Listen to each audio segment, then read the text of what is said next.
Family Pick on Preview Family.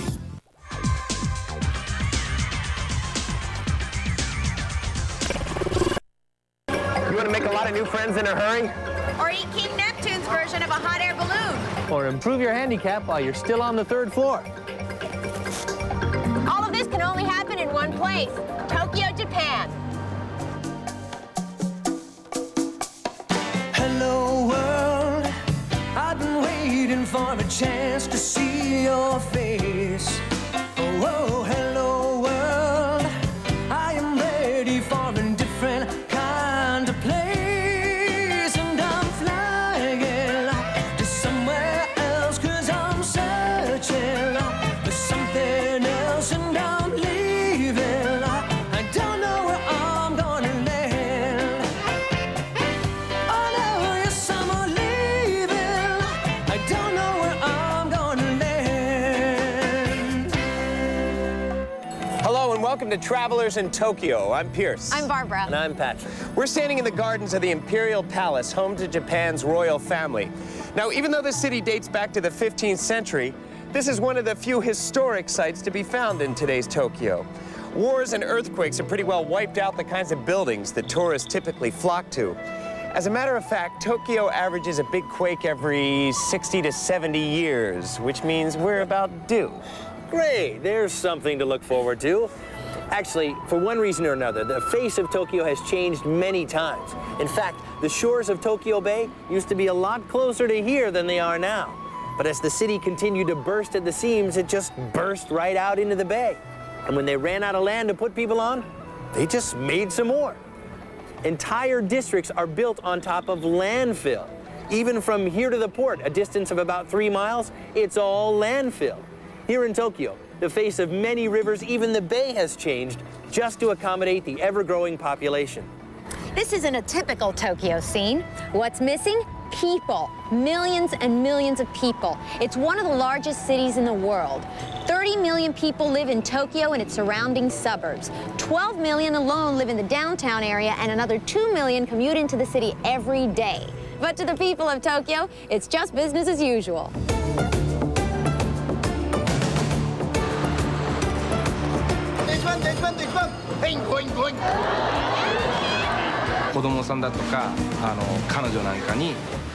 Tokyo, the city is like a rocket ship that you take a ride on, and you're constantly moving. You get swept along with these people, so you're always moving when you're there. It's also like a big neon smile. There's lights everywhere, high-tech lights, and millions of neon signs. It's this incredibly huge city that goes as far as your eye can see. So it's very intimidating. I think Tokyo is also a land of extremes. It really does seem to go over the edge in everything. When they make something small, they make it minute. When they make something big, like a department store, it's huge. It's 15 floors. When they give you electronics, they give you more than you could possibly carry. They really don't seem to do anything halfway.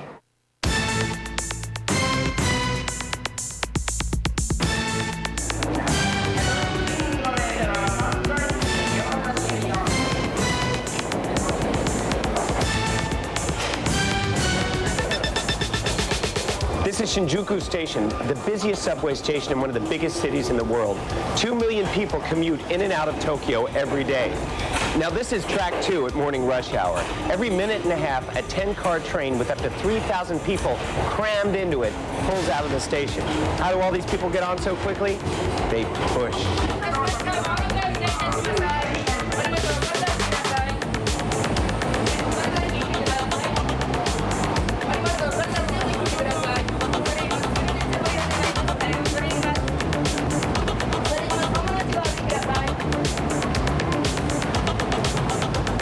I think if you're not ready for that, it can almost be a little bit claustrophobic because you're bigger than everyone else and there are so many people all crowded around you, and when you get onto the subway, you can't even catch a breath that's your own. To take a ride on the subway here, it usually costs you about 160 yen. Just put a couple 100 yen in there, spits your ticket back out, and some change, and you stick it into the turnstile, spits it back out, you're set. Now Now, once you get through the turnstile at your departing station, you got to hold onto your ticket with all your life, or you're not going to be able to get out of the next station you're going to. Be careful. I think because everyone in Tokyo has grown up with that kind of force pressing on them at all times, that so many people, they're used to it. They don't think anything about it. But everybody really seems to respect each other. They seem to get out of each other's way. And normal things that somewhere else would be offensive, like someone being mashed right up against you in an elevator or on the subway, nobody seems to mind. That's just part of the day. We got there at 5 in the morning just in time for the tuna auction.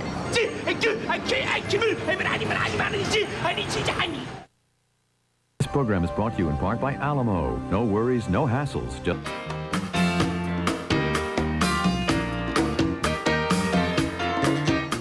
Welcome to the Tsukiji Fish Market, one of the largest fish markets in the whole world. A third of all the fish consumed in Japan comes right through here. That's over 2,500 tons of fish every day. Mondays through Saturdays, thousands of people come from all over Tokyo to bid on their fish of choice. They say a tuna is sold here every 4 seconds. This market handles about 400 species of fish, and you can get fish from almost anywhere in the world. If you want, you can even get a Maine lobster less than 24 hours after it's been pulled from the trap.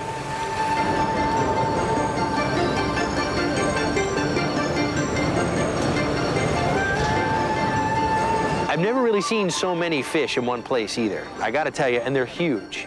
I mean, tuna this big, laying down there on the floor.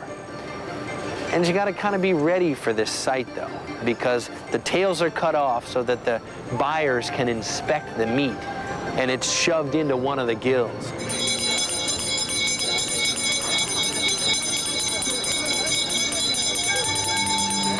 We got there at 5 in the morning just in time for the tuna auction.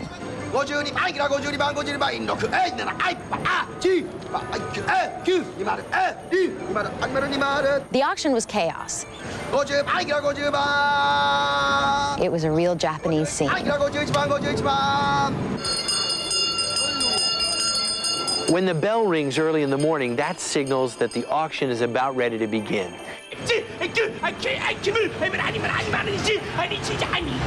And the men actually go up into these little grandstands, and they stand there in the bleachers as the auctioneer calls off each fish, and they raise a hand or give a little hand signal and call out that they're going to make the next bid on that fish. The market was busier than Grand Central Station at rush hour. It was just chaos. You have to have eyes all around your head and look where you're going at all times, or you can be run over or trampled to death. You see frozen tuna there that has just been taken off of the ships, and it looks like it's been salted. It's got such a thick layer of ice on top of it. And when you walk into the room where all the frozen tuna is, the frost, it turns into a fine mist which hovers over these pallets of frozen fish, which is a beautiful sight. They would then take these huge fish, frozen rock solid, over to a bandsaw and quarter them. Cut all the good pieces off and ditch the heads. Who'd have thought of that? As you leave the live fish area in the area where all the tuna are cut up, you enter the central market. And this is where there's countless stalls of people selling directly to restaurants and chefs and cooks all over Tokyo. And that's where I met Chef Ito, who is a licensed fugu chef. You need a license to cook fugu, which is a blowfish, because it's highly poisonous. You have to know how to cut out the poisonous parts of the fugu, or you can kill somebody. Okay, so tell me about fugu. Now, I've heard that this is an incredibly poisonous fish that can kill a person very quickly. Is that true? After 1 hour. Okay, 1 hour. That's pretty quickly.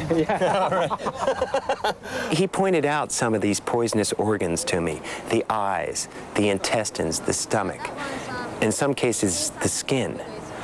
So you really have to know what you're looking for. Are you going to go home and cook this right now? Yes. Yeah? Will you take me and cook some for me? Yes. Ah, arigato. Okay, great, let's go. I've got a morbid curiosity, and the fact that a delicacy in Tokyo is a fish that can kill people is enough to make me want to try it, or at least turn my friends onto it without them knowing it.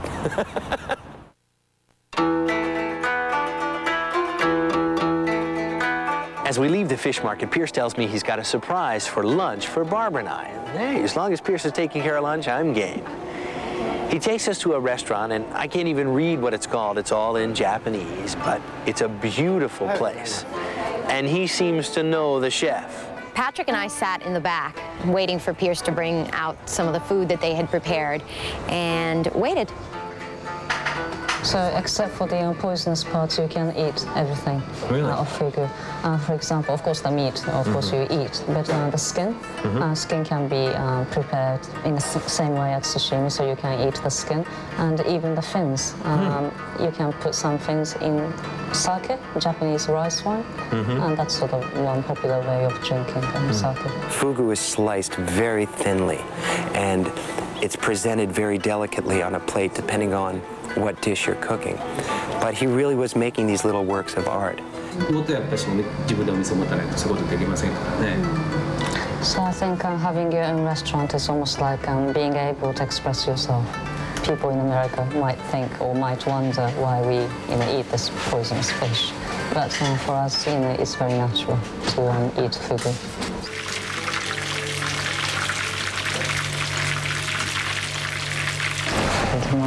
Round one.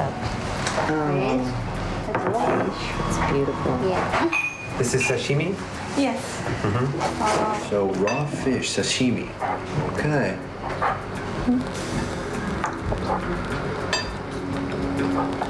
Oh yeah. It's good, huh? That's good. What do you think? You like it? You know, this is an extremely poisonous fish. It's killed people in the past. In fact, people die within about an hour of eating it, generally. Their lips go numb, it attacks their nervous system, and they fall over. And if a chef kills one of his customers, historically, he would kill himself as a matter of honor. And that does me a lot of good, being dead. There'll be company. It's not quite the same now. You see, you don't have to worry, because you have to have a license to cook fugu. You have to have a license to sell fugu. And the poisonous parts are all cut out, so I think you're safe. But doesn't that make it a little thrilling? And it's delicious. I mean, I can see why you would want to eat it, but at what cost? I mean, let's just think about it. If you made a little mistake, your dinner party's over. You wait until after we've eaten some to... No, I just can't think about anything else. No one has died from eating fugu in 5 or 6 years. And the only people who die are the ones who catch it themselves and don't know how to do it correctly. It's the intestines and the eyes, and on some of them, the skin. What would they tell my parents? I went to Tokyo, I ate a fish, and died. I wasn't going to kill Patrick and Barbara. I wouldn't know. I loved them. I just wanted to see him squirm a little bit. It's absolutely delicious, but the thought that it could be my last meal is somehow tainting the whole idea. I think it's supposed to make it more invigorating. Oh, believe me, I'm going to enjoy every last bit of it, thinking this might be it. I got, what, an hour? The meal was delicious. Fugu melts in your mouth like butter. And this is fugu as well? Yeah, so fugu the skin? The skin? Yeah, the skin.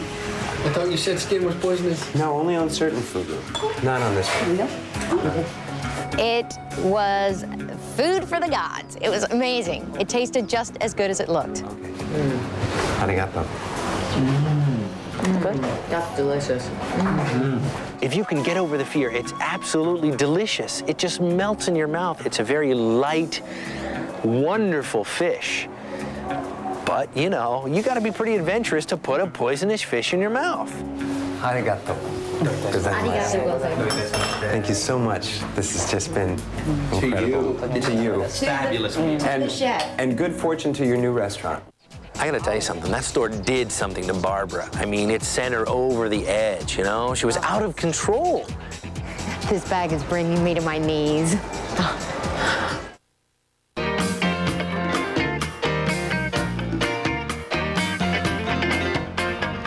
Shopping in Tokyo is a whole nother world. It's known for having huge department stores.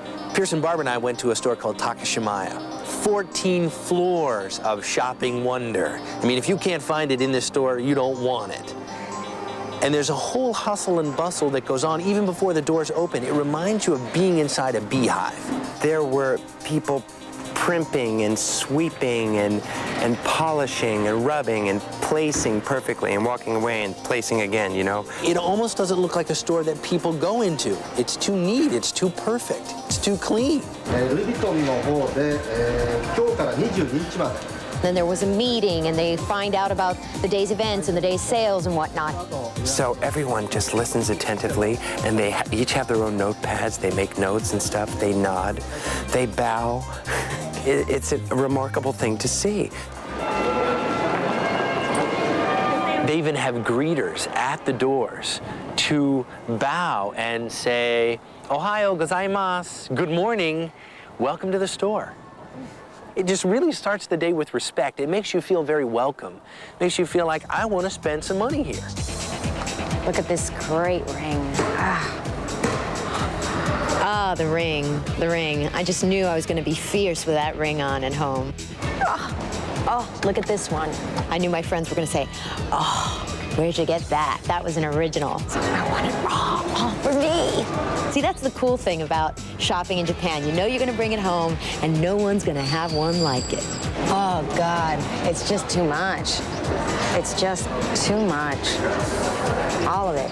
I gotta tell you something, that store did something to Barbara. I mean, it sent her over the edge, you know? She was out of control. This bag is bringing me to my knees. She found a bag, grabs it, puts it right in my face, and goes, "Look at this. This bag has brought me to my knees." Ah, I love this. She went insane. Oh, cute. She went from one corner of that store to the other, just, oh my God, would you look at this? This bag is scandalous. These boots are outrageous. This ring is completely out of control, you know? This is scandalous. Look at this. I could drop dead right now. Let me just look at the price. Oh, totally unaffordable. I loved the shoes. I loved the purses. I loved the clothes. I loved the jewelry. There wasn't a corner of the store that I looked in that I didn't find something that I had to have. I've never walked into a department store and been so excited by the merchandise. It was scandalous. I loved it. On the floors, you do find cutting-edge fashion. Incredible colors, incredible designs. This is really new stuff.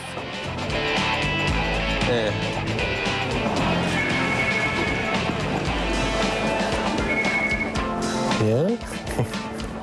Oh, no. Okay, wait a minute. Here, that's you, Pat. Yeah? Yeah. Could I get away with that? Which one?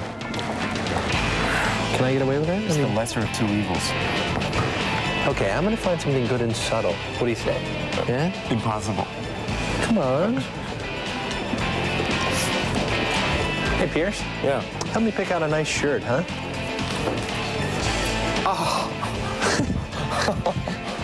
I am in heaven, huh?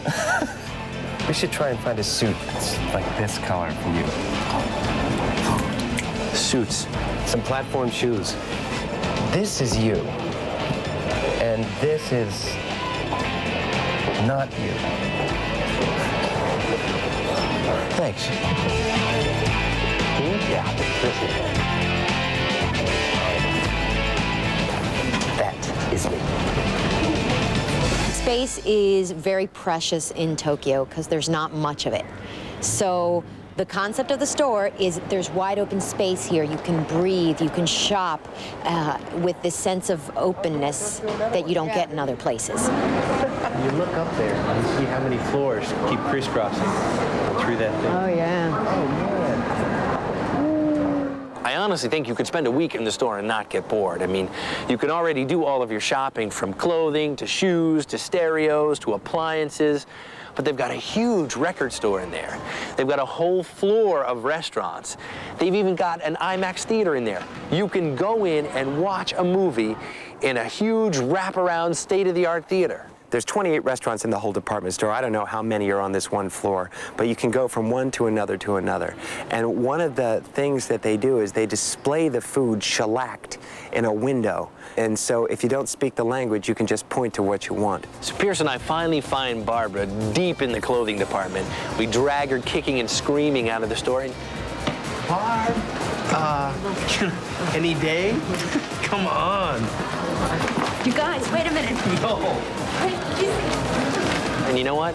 It still didn't do any good. She went back a few days later and blew every penny. I wanted to get a glimpse of family life in Tokyo, so I met Masa Ino, Tokiko, his wife, and their 3 children. Yes. They live in a neighborhood called Meguro, and it's basically a working-class neighborhood. Masa explained that painters and mechanics and carpenters live there. So did you grow up right here? Yes, that's right. In the same house? Yes, same house. Really? I born in that. In that house? that house. That's incredible. Every day they go out to the park and play on the jungle gym with the kids. I have lived in Meguro for 39 years. My family has lived for 80 years. Long time. Yeah, I'm third generation here. My kids are fourth generation. Can you describe your children to me? Eldest son is a very kind guy. Is this which one is this? Eldest. Oh, the eldest. Eldest. Son is a very kind and naughty. Naughty? Naughty. Second son is a very calm down. Very good boy. Third baby girl is pretty wild.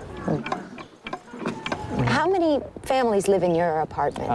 3 families. My parents and my elder sister's family and our family. Tokiko and Masa have done miracles with the small space that they have. Each room has many different uses. When it was dinner time, Masa went out and got a table and put a table down in the center of the living room. Then he came in with some pillows, and before you knew it, the room had changed into something else. It was suddenly a dining room. This room that we're sitting in, what is this room used for? Dining and our working place. And sometimes kids' playroom. And also a living room. What is this room next to us used for? This room is for also living room. And my office and kids' piano lesson room. Up there. Every night. Every night. That's what it's like to have 3 kids. Where do you sleep? Here. Right here? Right here. What do you do? How do you arrange this room? Replace this table and clean up. Then open this door and take out the mat. And where do the kids sleep? Next room. Are your children growing up the same way you grew up? Same elementary school. So grandpa went same elementary school. Really? His grandpa. My father? She's happy now. Yum. I take space for granted. I have all kinds of space and probably waste a lot of space. I didn't even think about it until I visited the Inos. The home of the biggest sport in Japan. Coming up next on Travelers.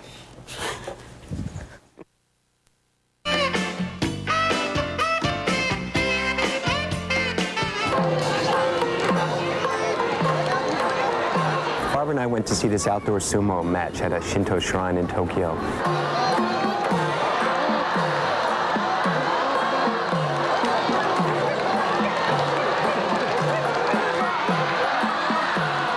These guys are so humongous. It's amazing just to even look at them.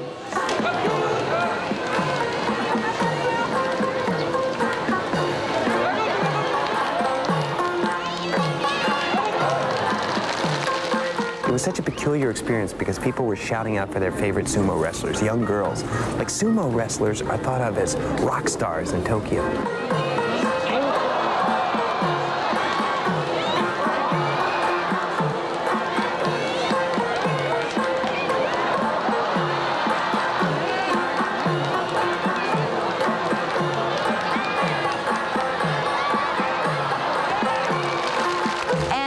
Must last like 3 seconds. It's over in 3 seconds.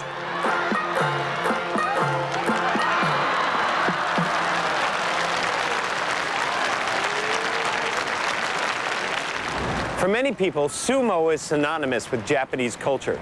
There's a neighborhood in Tokyo called Ryogoku that caters to the sumo wrestlers. Wrestlers train in sumo stables here. The new wrestler on the block is expected to cook for his superiors. And when a sumo retires, he often puts that good experience to work by opening restaurants specializing in sumo cuisine. What do you feed a sumo wrestler? Anything he wants. Barbara and I met an ex-sumo wrestler named Mr. Sasaki, who is the chef at a restaurant called Terokuni, which was named after a former sumo wrestler, a grand champion. Look at that. That's beautiful. Sumo cuisine is called chanko, and the particular dish that we had is called suppodaki. It was delicious. And it's cooked in a pot of boiling chicken stock. And there's a big plate full of ingredients, and it's such healthy food. You wonder, how do these guys get so fat off of it? ないかもしれない。これは2人前ですよね。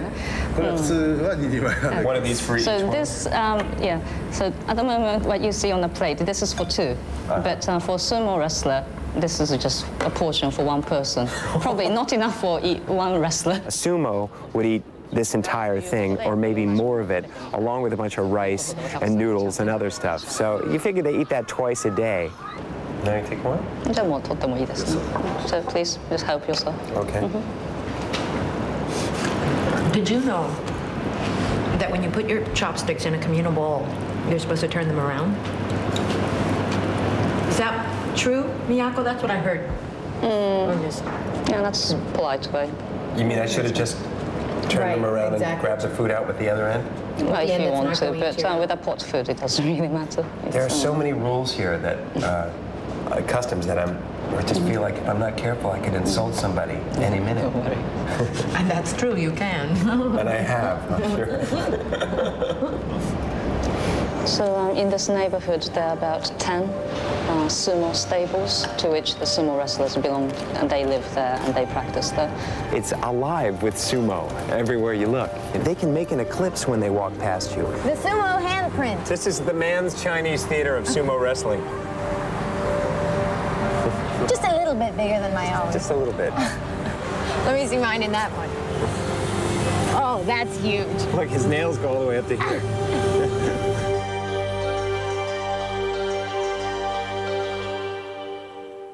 We went to a store that caters to sumo wrestlers and other big and tall men in Japan. Try this on. Wow. This is a 6L. 6L, meaning what? 6 people fit in here? 6 ladies. 6 large 6 people? ladies. And everything in the store was just this enormous size. Everything was just gigantic. The jeans that we tried on in the clothing store belong to the biggest sumo wrestler in the world right now. It was quite an honor stepping into his pants. Look, there's still... Wait, we have to button it and zip it.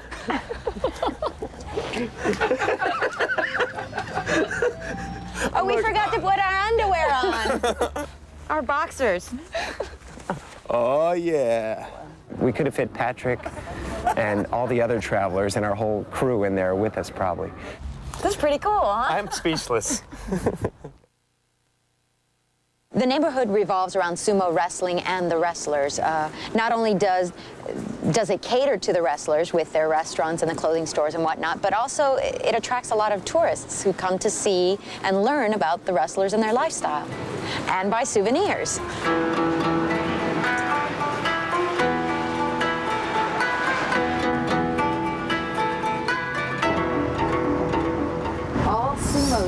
Sumo chopsticks? Sumo tea? It's pretty silly stuff that you can buy there. Sumo Ear. ear picker? Yeah. Get out of here. Yeah, it's true. Wait a minute, you're not supposed to blow your nose in public here. Do people pick their ears with a stick? In private. In private. You can buy bath towels with sumos on them. You can buy pillows. You can buy multicolored pens. You can even buy boxer shorts with little sumo wrestlers on it. The perfect present for Patrick. Sumo underwear. That's it. Sumo boxers. Large, when you say? No. No? If they're sumo sizes, I'd say probably. Oh, are they sumo sizes? Extra small. No. No. What's the usual? Suddenly, Piers had to have all of this sumo wrestler paraphernalia. I can't believe I bought 4,000 yen worth of stuff. Next on Travelers, new and better ways to blow your mind and your paycheck.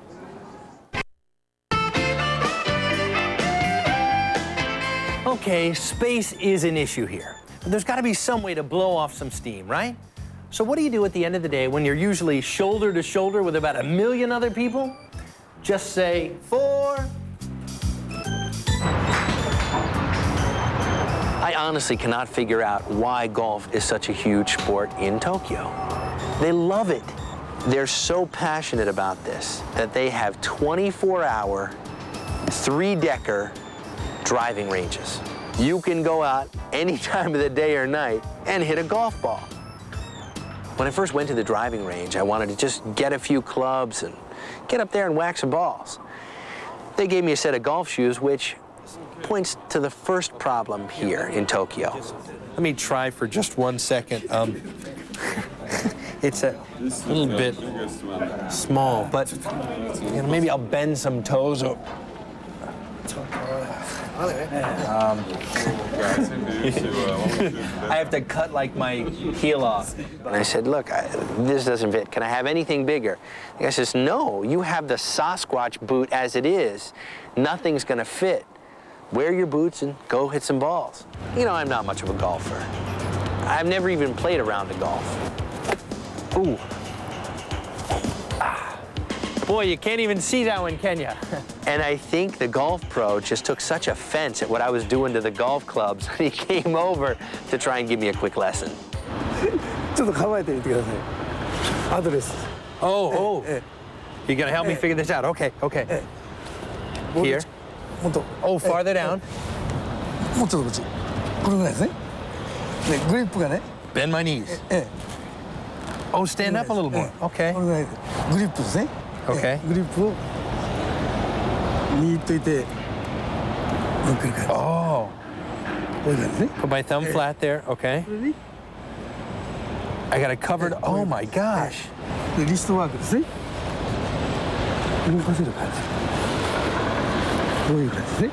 No way. I couldn't hit anything like that. I speak probably 3 words of Japanese, none of which will help me in this game of golf. Okay. He doesn't speak any English. But through sign language and just through the actual sport, he managed to give me a quick lesson. Right? And use more of my wrist there. Okay. More of the wrist.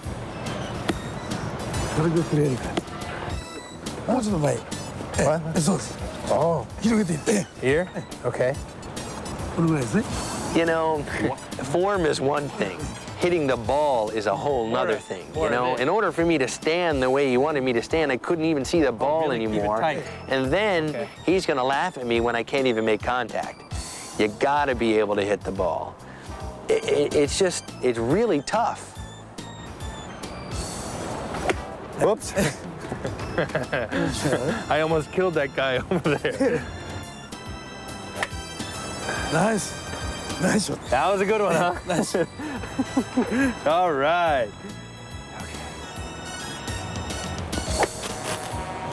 Yuck. Yeah. Oh, it almost hit the house over there. You hit one. Let me watch you. There. That's it. I thought that if I could just look at him hit a ball, I might be able to, you know, catch the rhythm, the routine, the style that he had, and I could mimic that. And I really just wanted to go, oh yeah? Would you prove it? Nobody can hit a ball like that. what an insult, because he just puts the ball down there and without even winding up, he just kind of whacks it. Let me see. That ball took off there like it was on fire, I'm telling you. It shot toward the fence. It's so completely unfair. So there's not so much room to play golf. Yeah. I'm just so surprised that people even play golf here. I would think they would play something that took up less space. Yeah, nearly 2,000 golf courses throughout Japan. So that means, I don't know, 12 million or 15 million golf population. People come, hit golf balls Midnight. at 2 in the morning? Yes, yes. Even some young girls with high heels, you know. So we have to rent out the shoes. Girls in high heels come to play golf. That's right. There's a finesse to the game, and if you can hit the ball well, that feels good. You know, I think if you just relax, right? Relax. Okay, yeah, that's the game. That's the game.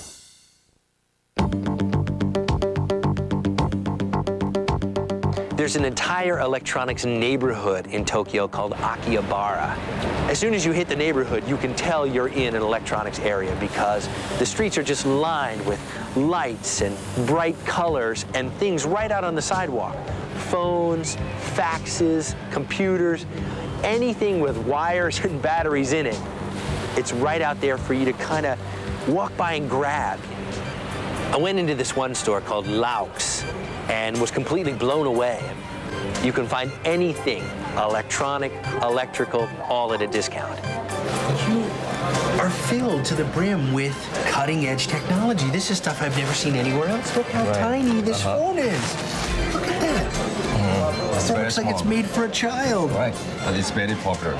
People using it instead of a beeper, the pager. You know what? The people in Tokyo are also just masters at multitasking. They've learned to make something do 15 things. Okay, this is personal communicator we call Pinocchio.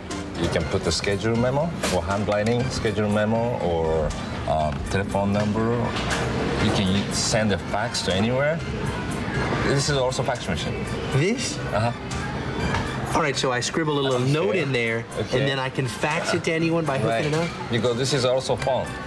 Wait a minute. This is a phone, too? Right, Okay, I got a personal diary. Right, Some diary, way to keep organizer. notes. Organizer.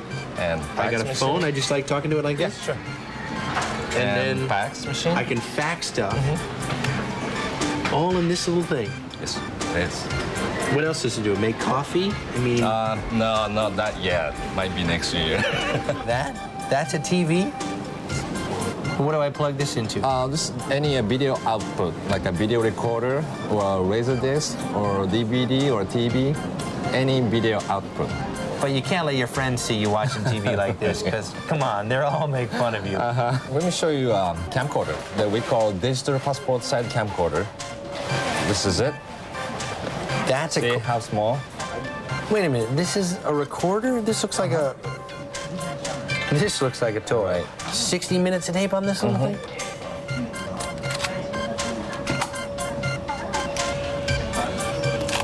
And now I'm ready to go. Right. And then I've got my own little monitor there. It's even got a zoom. It's amazing to see all the products, you know? I wanted every one of them. That's the sad part. I feel like all of my stuff is really cheap and outdated now. Is there something in here that really blows your mind? Okay, what about stereo system? Maybe mini small disc? Yeah? Mini disc Walkman? Take me there. Okay, let's go. A cassette can't fit in there? It's not a cassette, we call mini disc Walkman. We're gonna use a mini disc instead of a cassette tape. This is one of the new mini discs. Now, can I record onto this, or do I have to buy it? No, you can record. But I have to have a mini disc recorder. Right. We do have those too.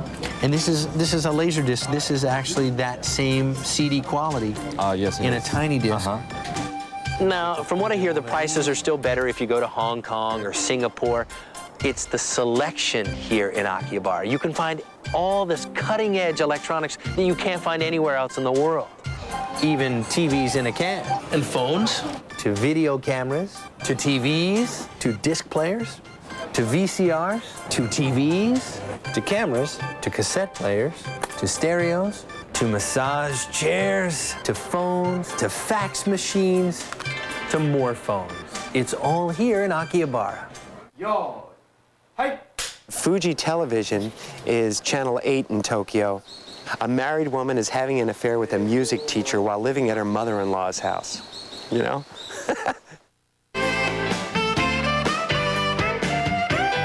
For anyone planning on visiting Japan, they have a wonderful setup at the Japanese National Tourist Office. You can call, write, fax, just stop by if you have to, and you can get information on where to go, where to sleep, where to eat, what to see when you're there, and even what to avoid. It really kind of makes it simple if you're planning on taking a trip that far, especially in a language and a culture that you might not be familiar with.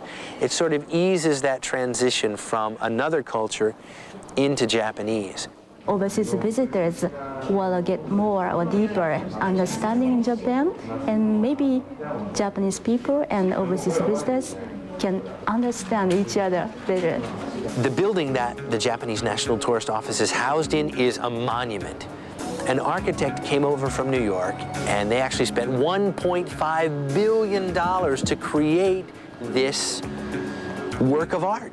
It's the place to be in the middle of Tokyo.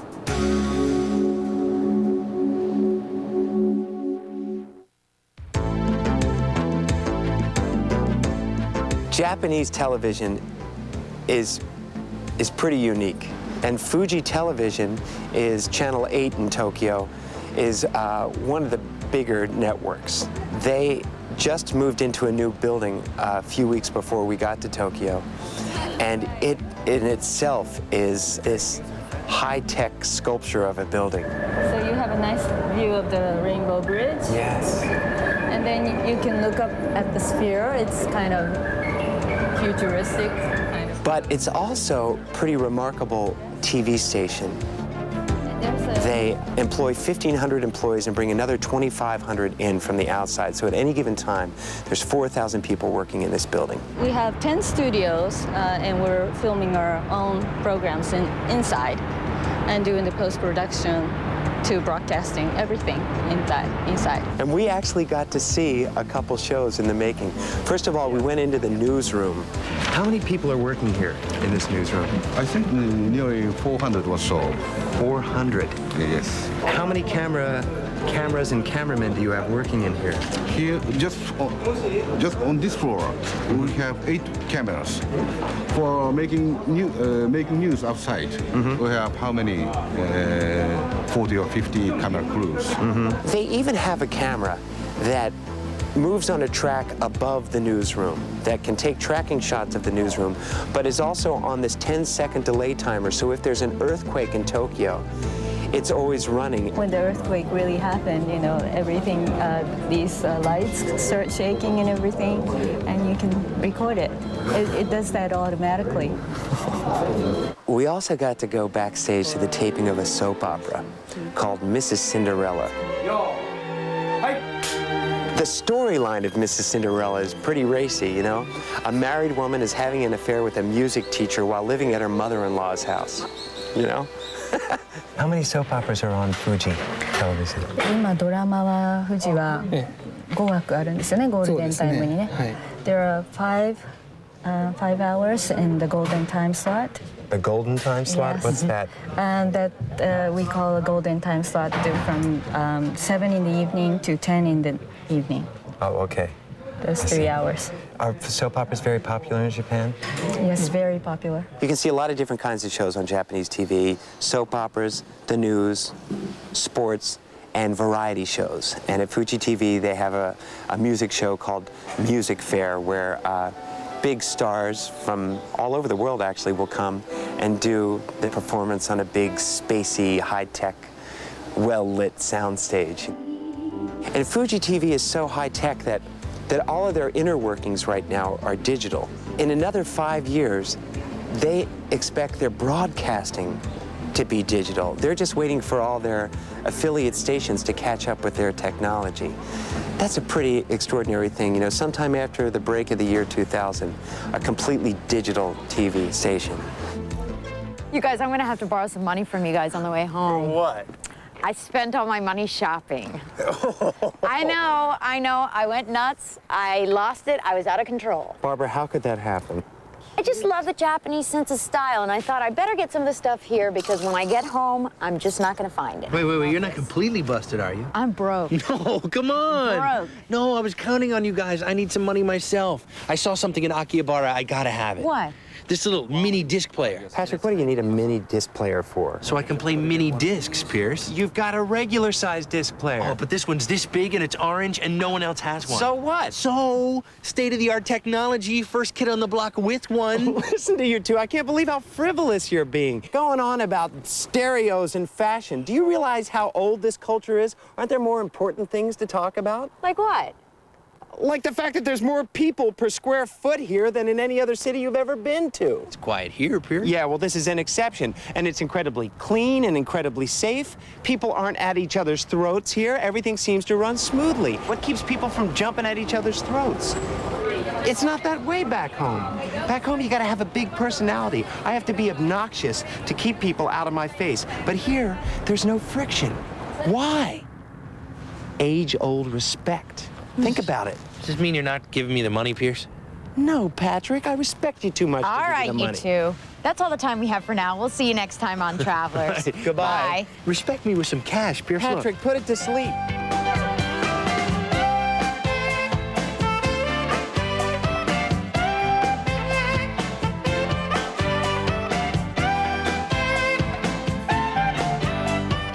Coming up, they're the fastest fighters around. High-speed planes and war-stopping jets come alive on wings. Then it's the ultimate do-it-yourself show. Learn the tricks of the trade. Professional home repair made easy on Gimme Shelter. Coming up.